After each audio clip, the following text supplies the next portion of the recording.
1977 without any interruption ever. So we do hold the title of the oldest continuously operating Islamic school in the United States. We're not the oldest, but there are some schools who have started and stopped and started and stopped.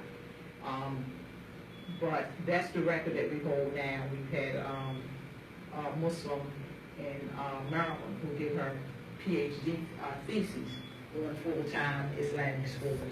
And she did a lot of research, and she did find that we were the oldest continuously operating school.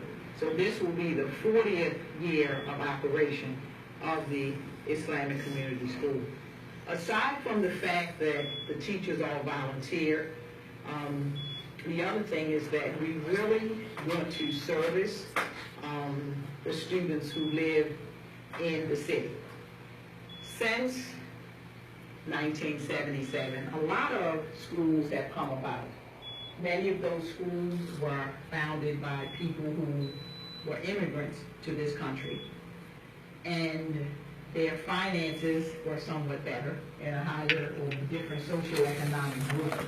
So a lot of times nowadays when people think of Islamic schools, they think of schools where the majority of people are either immigrants or their parents were immigrants to this country. And they don't look at them as being Native Americans, all right? But there were a lot of schools like that years ago. Like I said, most of them have closed down or started and stopped. But we were one of the early pioneers as far as the schools, and we hope to continue going for years to come. Of course, relying on volunteers, that's a little rough, but so far we've been going, and we've been managing to keep going. So I want to kind of take us back. I want to take us back to the 70s. And actually probably the late 80s when you first decided to come here. Decided to move from Philadelphia to Baltimore to help with the school. So what was one thing that drew you to the school? Were you a part of the Dar Islam movement with Imam Yahya? No, my husband and I were not part of it. The Masjid was.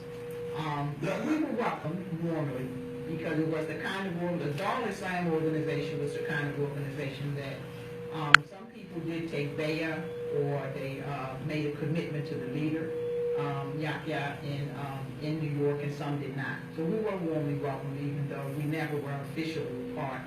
After a few years, Masjid Saffat did leave the Dar Islam movement, but we've always tried to operate according to the Quran, revealed by Allah, and the Sunnah of the Prophet Muhammad sallallahu alaihi wasallam. So that's what we've been trying to do. All right, very good. So when you decided to leave Coppin, you had a career, and I know myself because I remember you going to school every day. She would take me to Coppin State. For those that don't know, this is my mother, and so I remember you taking me to school distinctly, and I remember when you actually left. So what was the reason that you decided to leave such a career that you had at Coppin State, such a promising career, to move on to do full-time Islamic school? Well, I became committed to it, as I said, in 1979, and so that's where my heart was. And I've been a person that always felt that if Allah gives you a skill or talent, that you should use it where it's most needed. And I felt that it was most needed there.